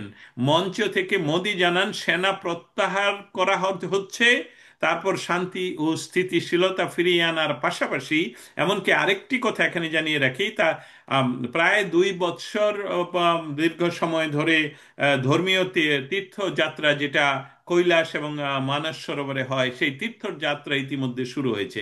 অতএব যে ক্রস বর্ডার উগ্রবাদ বন্ধের কথা বলা হয়েছে চীন এবং ভারত, সেখানে আমি মনে করি যে আমরা এটাতে আসতেই পারি যে ঐতিহাসিকভাবে তিব্বতের অংশ, ওই অরুণাচল প্রদেশকে তারা দাবি করলেও, তারা এখন বিশ্বে যে পরিবর্তন ঘটছে, ডোনাল্ড ট্রাম্পের যে যে বিশ্ব মোড়ল হিসাবে যে কাজের বিরুদ্ধে যে 3 শক্তি দাঁড়িয়েছে, সেই সাথে আরো 10টি দেশ তাদের সাথে, সেখানে বাংলাদেশের ডক্টর ইউনূসের পায়ের নিচে একেবারেই মাটি নাই। কারণ আরাকান সহ, রোহিঙ্গা সহ সমস্ত বিষয় সম্বন্ধে যে স্বপ্নে বুনে ছিলেন যে উনি দীর্ঘকালীন ক্ষমতায় থাকবেন, সেটা একেবারেই ধূলিসাৎ হয়ে গেছে।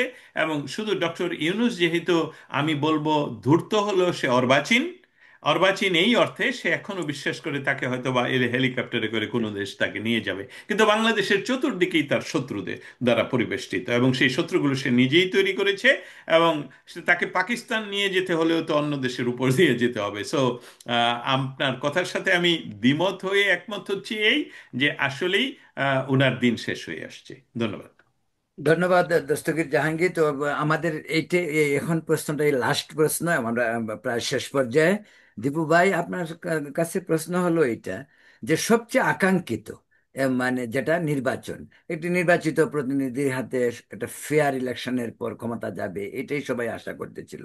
আর বিএনপি তো বিএনপি তো একদম মরিয়া, মনে করতেছে কালকে ইলেকশন হলে তারা কালকেই রাজি। কারণ তারা জানে যে ইলেকশন করলে হইলে তারা পাশ করবে।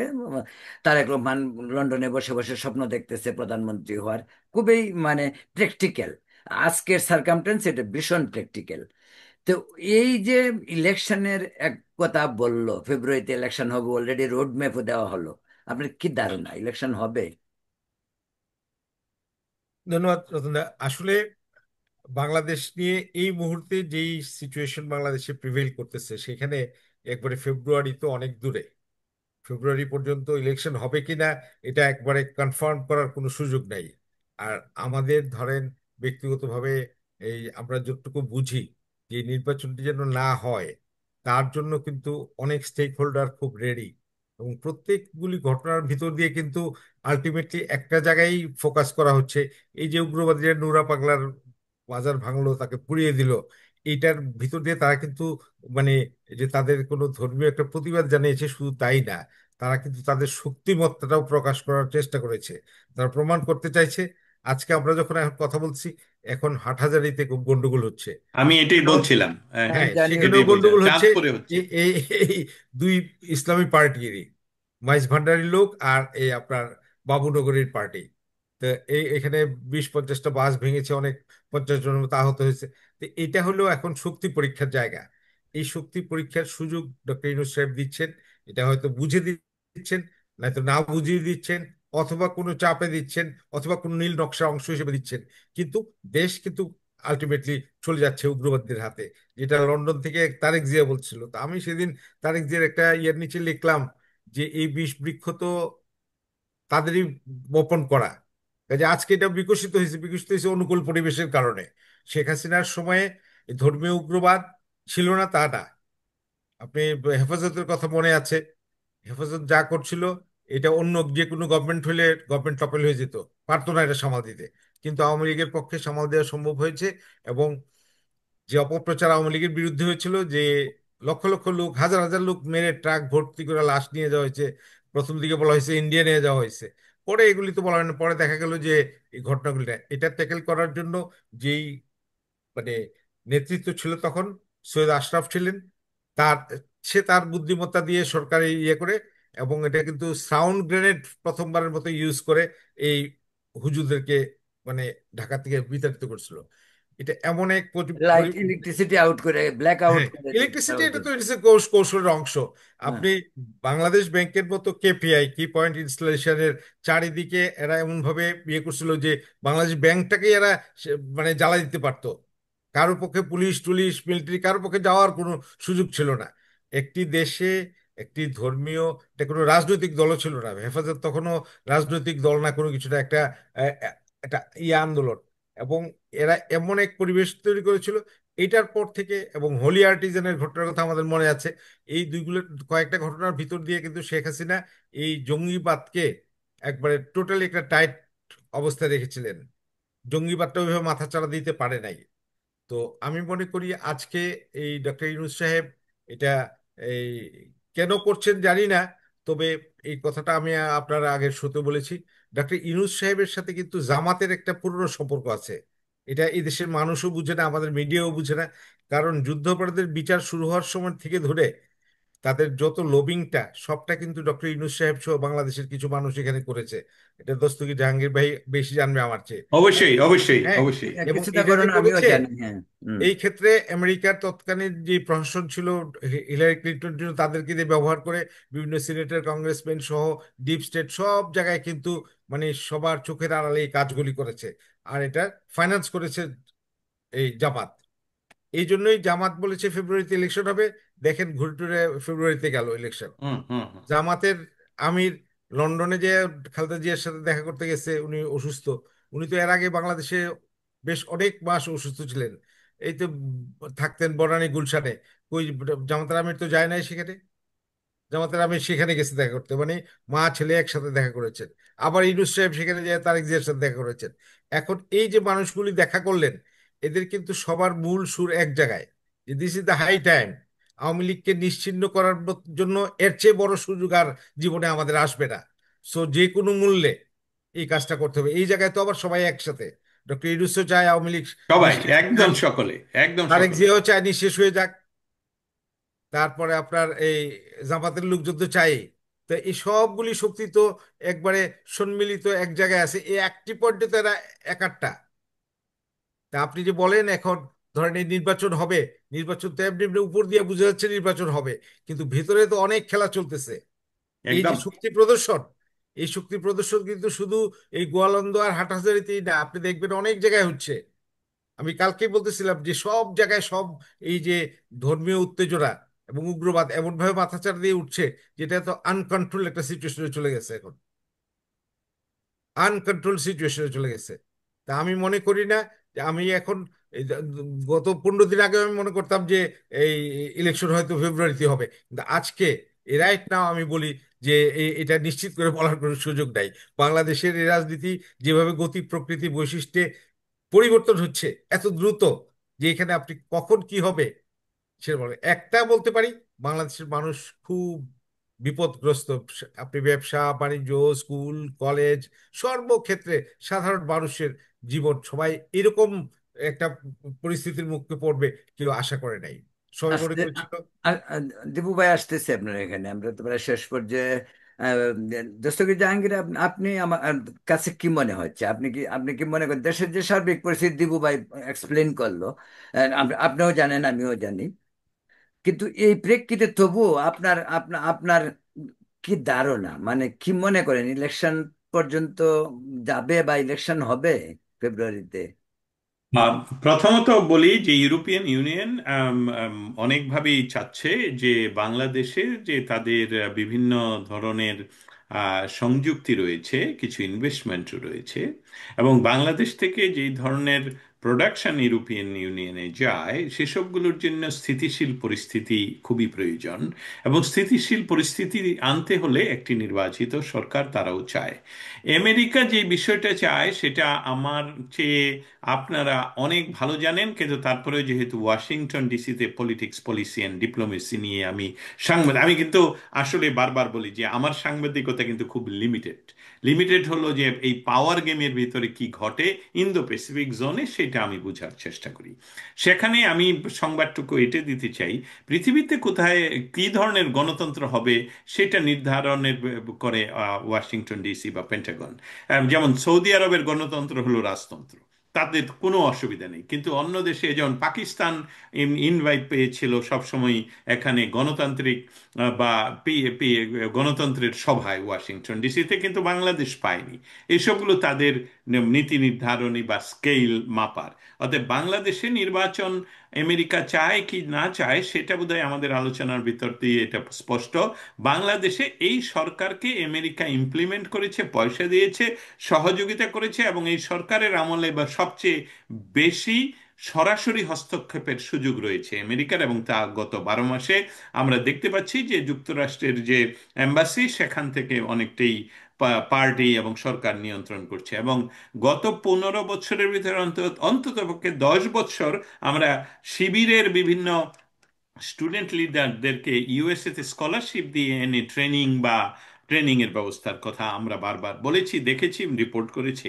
কিন্তু এখন নির্বাচন হবে, নির্বাচন হওয়ার তো আসলে মৌলিক কোনো কারণ নেই। দীপু ভাই যেভাবে স্টেক হোল্ডারের কথা বললেন সেভাবে ফেব্রুয়ারির পর্যন্ত আসার আগে অনেক কিছু ঘটে যেতে পারে, এমনকি ইউনূস সরকারের পতন হয়ে যেতে পারে। এটাও খুব সম্ভাবনা আছে। যদি ইউনূস সরকারের পতন হয় ফেব্রুয়ারিতে নির্বাচন হবে না। যদি যেই ঘটনাটা এখন শক্তির যে খেলা চলছে এবং এটা সরকারের পৃষ্ঠপোষকতায়, যেখানে আর্মি আছে, 44 ধারা আছে, কিন্তু সেখানে তারা কিছুই করতে পারছে না, দুই দলকে মাঠে নামিয়ে দেওয়া হয়েছে। সমস্ত কিছু সরকারের ভেতরের যে সরকার যারা বাংলাদেশকে এখন পরিচালনা করছে, উদাহরণস্বরূপ বলি যে আপনারা বোধহয় কখনোই দেখেন নেই যে কোনো ধরনের বলবো রাজনৈতিক পার্টির নেতাদের জন্য পররাষ্ট্র মন্ত্রণালয় চিঠি দেয় অন্য দেশকে তাদেরকে ভিসা দেওয়া হোক।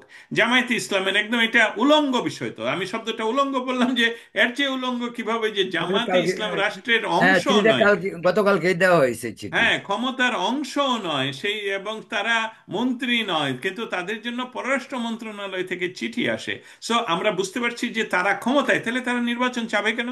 অতএব সেই নির্বাচনটা যতক্ষণ যাতে না হতে পারে তার জন্য তারা সমস্ত কিছু করবে, এবং সেই পথেই দেশ যাচ্ছে। আরো একটা এটা কথা পিআর বলে আমি সিস্টেম, শেষ করছি। পিআর সিস্টেমটা এটা একটা পার্ট হইতে পারে, না, পিআর নিয়ে পিআর সিস্টেম নিয়ে, ভাই পিআর সিস্টেম নিয়ে আমার তেমন কোনো উদ্বেগ নয়, এটা অন্য দিনের লম্বা আলোচনা। কিন্তু পিআর সিস্টেম যদি হয় যে মিনিমাম 5% ভোট না পালে তাদের কোনো কেউ ইয়েতে যাবে না, সেটা খুবই প্রযোজ্য। যদি 5%, 5% ভোট তো তারা পাবে না, কিন্তু সেটা অন্য দিনের আলোচনা। কিন্তু আরেকটা বিষয়ে আমি আসি। 5% না, 3% ভোটও তারা পাবে না, থ্রি ওরা পার্সেন্টও যদি ওরা ধরেন। ওরা চাচ্ছে বোধহয় 2% বা 1% হলেই হবে। সমস্ত ইউরোপে, আমি ব্রিটেনের কথা বলছি না, আমি যেহেতু প্রাগে ছিলাম সেই জন্য বলছি, সমস্ত ইউরোপে পিআর সিস্টেম আছে, এবং সেখানে সবসময় হলো ঝুলন্ত পার্লামেন্ট হয়, এবং তাতে একটা সরকার দীর্ঘদিন টিকার জন্য সবার সাথে একসাথে কাজ করতে হয়। কিন্তু সেটা হলো 5%, 5%-এর নিচে হলে তারা সংসদে কোনো ইয়ে পায় না। কিন্তু সেটা মৌলিক না। আমি যেই লাইনটা বলে শেষ করব আপনার সাথে কথা, সেটা হলো আওয়ামী লীগের, আওয়ামী লীগ কি নিজে এই ফেব্রুয়ারি নির্বাচন চায় কিনা সেটা আমাদের প্রশ্ন, আমাদের অ্যানালাইসিস করতে হবে। কারণ আওয়ামী লীগ ছাড়া বাংলাদেশে নির্বাচন যদি হয়, সেই নির্বাচন আসলে বেশি দিন টিকানো সম্ভব হবে না। আচ্ছা, এখানে একটা কথা আপনাকে আমি বলি, এই এই জায়গাতে আমি আমি আমি ভাবছি আমার সময় শেষ, তবু আমি 2টা মিনিট সময় নিব। দীপু ভাই একটা কথা বলছে খুব গুরুত্বপূর্ণ, সে কথাটা সেটার প্রেক্ষিতেই, যে ওরা এমন একটা নেরেটিভ এখন তৈরি করছে, বিএনপি এবং আদার্স, বিশেষ করে জামাত টামাত বা ইসলামী দল, সেটা হলো কি যে আওয়ামী লীগকে, যে ইউনুসও উনি ইউনুসের কথাও বলছেন যে আওয়ামী লীগকে ধ্বংস করার জন্য এখনই উপযুক্ত সময়। তো আমি, আমার প্রশ্নটা এই জন্যই হঠাৎ করে আসলো এটা, যে উইদাউট আওয়ামী লীগ, আওয়ামী লীগ ধ্বংস দূরের কথা, উইদাউট আওয়ামী লীগ বাংলাদেশের পলিটিক্স এন্ড বাংলাদেশের নির্বাচন, এটা কি আন্তর্জাতিক সম্প্রদায়ের কাছে অ্যাকসেপ্টেবল হবে কিনা? আমি আমি আসলে ধন্যবাদ। আমি আসলে ওই দিকেই যাচ্ছিলাম। আন্তর্জাতিক পরিমণ্ডলে যাওয়ার আগে বাংলাদেশের যেই কথাটা দীপু ভাই তুললেন, সেইটাই তো মেটিকুলাসলি ডিজাইন করে বাংলাদেশ থেকে 71-কে মুছে দেওয়া, মানে আওয়ামী লীগকে টোটালি মুছে দেওয়ার জন্য এই ক্ষমতার বা এই রেজিম চেঞ্জটা করানো হলো। এখন 13 মাস ধরে তারা চেষ্টা করেও আওয়ামী লীগকে তো মুছে দিতে পারছে না। আরো আওয়ামী লীগের পক্ষে সাধারণ মানুষের সাপোর্ট বেড়ে যাচ্ছে।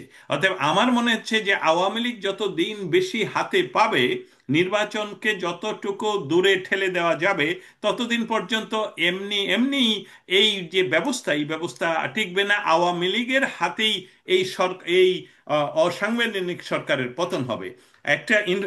একটা তথ্য যদি আমি তুলে ধরি, তাহলে আপনার জন্য, আমাদের জন্য সুযোগ হবে।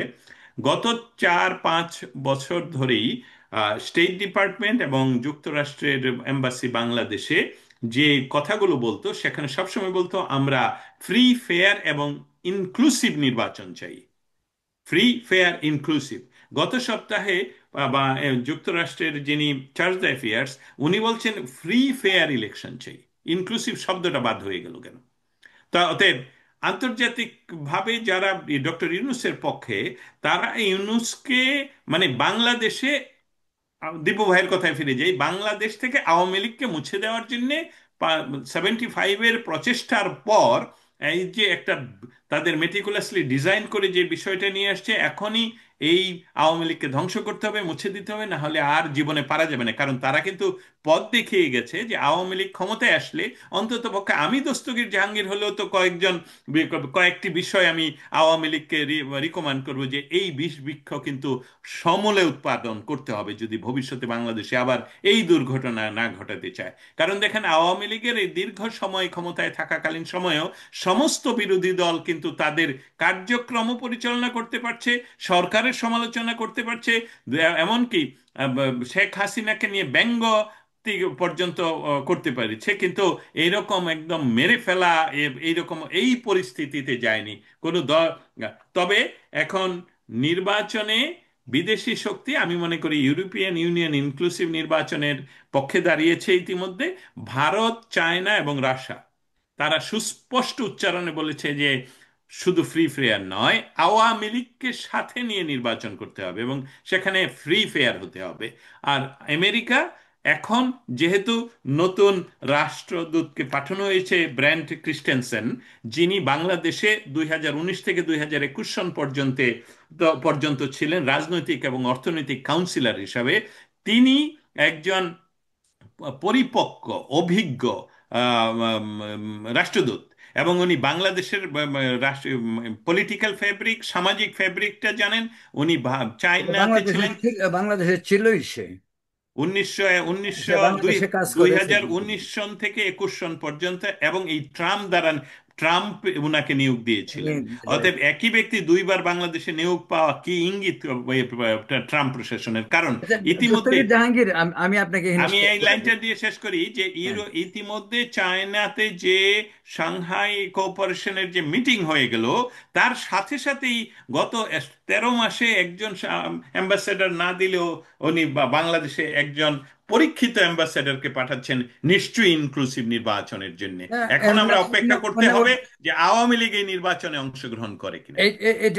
না, আমি, আপনি যেহেতু এটা বলছেন যে রাষ্ট্রদূত, ভারতেও কিন্তু নতুন রাষ্ট্রদূত দেওয়া হয়েছে এবং ট্রাম্পের খুব ক্লোজ ফ্রেন্ড সে, এবং একই টাইমে হয়েছে কিন্তু আমি জানি না ভারতীয় যে সে রাষ্ট্রদূত, এগুলি আবার সিনেটে অ্যাপ্রুভ হইতে হয়। সিনেটে অ্যাপ্রুভ অবশ্যই, সিনেটে অ্যাপ্রুভ অবশ্যই, হয়েছে কিনা অবশ্যই। আমি জানি না, কিন্তু আমি একটা জায়গাতে আপনার সাথে একটু দ্বিমত পোষণ সেনেটে করি। এখনো অ্যাপ্রুভ হয়নি, হ্যাঁ। না, আমি আর অন্য একটি বিষয়ে আপনার সঙ্গে দ্বিমত পোষণ করি, আমি পরে আসছি। 30 সেকেন্ডের জন্য আমি দিবু ভাইয়ের কাছে আসবো, তারপর আমরা শেষ করব। যে বিষয়টাতে আমি আপনার সঙ্গে দ্বিমত পোষণ করি, এই যে আপনি বললেন যে আওয়ামী লীগের আমলে বিরোধী দলের প্রতি খুব সহনশীল, আমি কিন্তু এটা একেবারেই মনে করি না।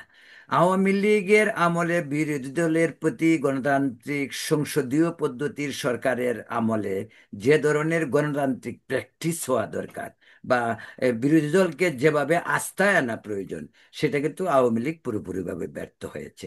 ব্যর্থ হওয়ার কারণেই ব্যর্থ হওয়ার কারণেই আজকে বিএনপি অনেক ধরনের পথ অবলম্বন করতে বাধ্য হয়েছে, এটাও আপনাকে বুঝতে হবে। আপনি বলছেন যে ওদের কথা বলতে পারছে, না, কথা বলতে পারে নাই। তাদেরকে চেপে ধরা হয়েছে, তাদেরকে ইলেকশন করতে দেওয়া হয় নাই। ইলেকশনগুলি কারচুপি, এই ধরনের ইলেকশন আপনি কখনো দেখছেন? আপনি ভাবতে পারেন যে আজকে যার বয়স 40 বছর বয়স, সে জানে না কিভাবে ভোট দিতে হয়, তার ভোট আরেকজনে দিয়ে দিছে। কি সব কাল্পনিক! রাতের ভোট দিনে, দিনের ভোট রাতে, আমি ডামি। যাই হোক, ওইগুলি দুর্বলতা ছিল। এরপরেও বলছি যে আপনি একটা কথা বলছিলেন কিছুক্ষণ আগে, যে মন্দের ভালো, মন্দের ভালোটাকেই যদি আমরা ভালো মনে করি, তাহলে আমি আপনার সঙ্গে এই পর্যন্ত যেতে পারি। সেটা ঠিক। কারণ আমাদের অস্তিত্ব এখন বাংলাদেশ, অস্তিত্ব বঙ্গবন্ধু, অস্তিত্ব হলো আমাদের গণতন্ত্র। তো দীপু ভাই, আমি আপনাকে একটা জিনিস শুধু আপনার কাছ থেকে আমি ইসে করতে চাই, যে আপনি এই কথাটা বিষয়ে আপনিই বলছেন যে এই যে উম, আওয়ামী লীগ আওয়ামী লীগ ছাড়া ইলেকশন হবে? 30 সেকেন্ডে বলবেন। আওয়ামী লীগ ছাড়া ইলেকশন হবে কিনা এটা নিশ্চিত করার কোনো সুযোগ নাই, কারণ আওয়ামী লীগও তো অন্যান্য দল ছাড়া ইলেকশন করেছে না। সেই ইলেকশন আন্তর্জাতিকভাবেও কিন্তু সমাদৃত হয়েছে, কেউ প্রশ্ন তুলে নাই। আজকে আওয়ামী লীগের যে অবস্থায় আওয়ামী লীগ পড়তে হয়েছে, এটা যতটা না যারা আন্দোলন করে তাকে মানে এই ক্ষমতাচ্যুত করেছে, তাদের চেয়ে বেশি ভুল ছিল আওয়ামী লীগের। আওয়ামী লীগের বেশি ভুল ছিল, আমি একটু ছোট করে আমাকে সুযোগ দিয়েন সেটা আমি বলি। যারা এই আন্দোলন করেছিল, এটা তো একবারে অস্ত্রের ভাষায় আন্দোলন হয়েছে। আন্দোলনটা কিন্তু এই যে সাধারণ মানুষের না। এবং এই যে 15-20 লক্ষ লোকের কথা বললাম, যারা শহরতলিতে সারা শহরের উপকণ্ঠে এসে বাসা বেঁধেছিল অনেকদিন আগে থেকে, তারা কিন্তু বিভিন্ন মহল্লা টহলায় হাত পা ধরে ধরে মানুষকে, নারী পুরুষকে নামিয়েছে। বাংলাদেশের এই 18 কোটি মানুষের মধ্যে কত কোটি মানুষ এই আন্দোলনের শরিক হয়েছিল? তার চেয়ে বেশি মানুষ ছিল আপনার এই হেফাজতের আন্দোলনে। হেফাজতের জমায়েতে এর এটা চেয়ে কিন্তু বেশি অন্য মানুষ ছিল। ইস্যু, আচ্ছা, যাই হোক। এটা নিয়ে পরে দীপু ভাই, এটা টোটালি আমি অন্য। আমি আমি আপনাকে বলি। রাইট, এটা নিয়ে অন্য ধরনের ডিসকাশন, হ্যাঁ, গবেষণা, অনেক অনেক অনেক বিশ্লেষণ হইতে পারে। That's true. এই আন্দোলনে মানুষের পুরা হ্যাঁ। এখন এখন এটা। আওয়ামী লীগ তার জন্মের পর থেকে বঙ্গবন্ধু মারা যাওয়ার পরেও বেকায়দায় পড়েছিল। সে তার চেয়েও বেশি বেকায়দায় এখন আওয়ামী লীগ পড়েছে, কারণ আওয়ামী লীগের বিরুদ্ধে এখন, আগে কিছু কিছু আওয়ামী লীগের পা রাখার জায়গা ছিল। আওয়ামী লীগের মানে লাইক মাইন্ডেড কিছু দল মানুষ ছিল। কিন্তু এখন এমন এক পরিস্থিতি তৈরি করা হয়েছে, আওয়ামী লীগকে কেউ ভেতরে ভেতরে সাপোর্ট করতে চাইলেও প্রকাশ্যে সাপোর্ট এই মুহূর্তে করতে এই পারতেছে পরিস্থিতি না। যে আমি যদি বলি হ্যাঁ, যে এই পরিস্থিতি আওয়ামী লীগই তৈরি করছে, এই হ্যাঁ, সময় আওয়ামী লীগ তৈরি করছে। এই আমি এই আমি এটা মৌলবাদ দায় এই আওয়ামী লীগের দায় মৌলবাদী এই কথা বলবো না। এই আও- মৌলবাদীদেরকে দাদা, আশ্রয় প্রশ্রয়টা তো আওয়ামী লীগ দিয়ে এদেরকে দাদা, বড় দাদা, এটা এটা লালন আপনাকে পালন বলি। করছে। হুম। আওয়ামী লীগ শেখ হাসিনা আরো 2-3 টার্ম আগেই হয়তো ক্ষমতা ছেড়ে দিতে পারতেন, অন্যের হাতে ক্ষমতা দিতে পারতেন, কিন্তু বাংলাদেশে ঠিক ওইরকম একটি মানে জুৎসই দল যার হাতে ক্ষমতা, আজকে না বিএনপি এবং না জামাত না, আলাদা সেটা হয়েছে। অন্য কথা, সেটা আমি না না, এখন সেই বলছি কারণে, না। সেই কারণে কিন্তু তার এই শাসনটা প্রলম্বিত হয়েছে। প্রলম্বিত হওয়ার কারণে তার বদনাম হয়েছে, সুনাম হয়েছে, অনেক কিছু হয়েছে। তাই ক্ষমতা ছাড়তে হয়েছে। এই ঘটনাগুলি তো পরিকল্পিত বা কল্পনার ভিতরে ছিল না। আপনাকে আপনি একটা কি কথা মনে বলি। করেন 3 তারিখ পর্যন্ত আপনি যে টকশো করতেছেন, আমি টকশো করতেছি, জাহাঙ্গীর ভাই টকশো, 3 তারিখ পর্যন্ত থেকে আমরা বলতে মানে কি কারোর ভিতরে এই ধারণা ছিল যে 5 তারিখে আওয়ামী লীগ সরকারের পতন হবে? আমি যে কথাটা আপনাকে বলতে চাচ্ছিলাম, এই যে অস্ত্রের ভাষায় আন্দোলন আমি হলো। আমি একটা কথা বলতে চাই 30 সেকেন্ডে, সেটা হলো এটা পরে শেষ।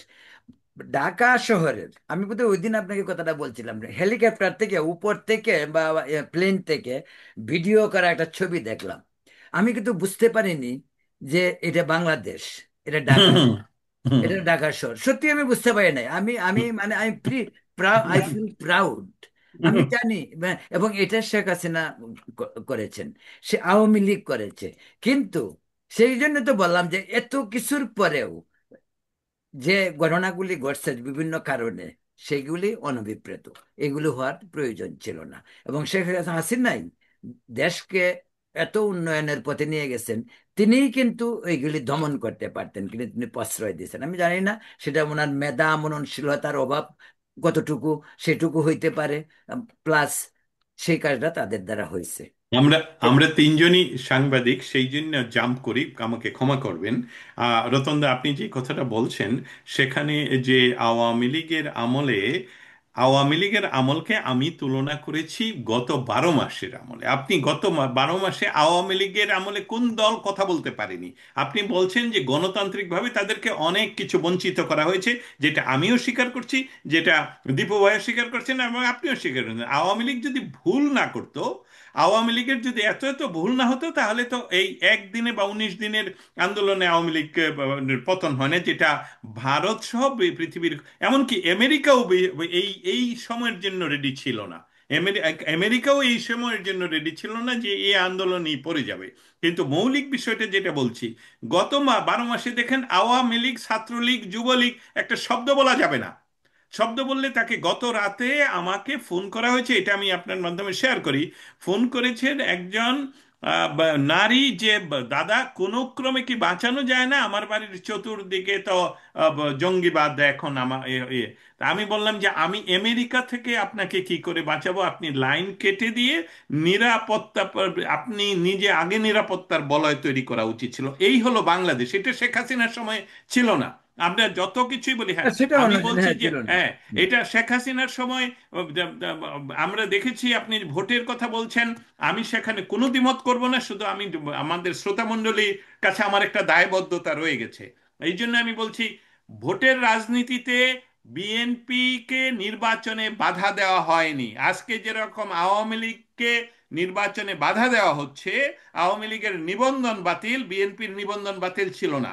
অতএব বিএনপি তাদের আন্দোলনের স্বার্থে, যে তাদের গণতান্ত্রিক অধিকার চর্চার জন্য তাদেরকে অধিকার দেওয়া হচ্ছে না, তার জন্য আন্দোলনের প্রেক্ষিতে তারা নির্বাচনে অংশগ্রহণ করেনি, যেটা আপনার সাথে আমি একমত।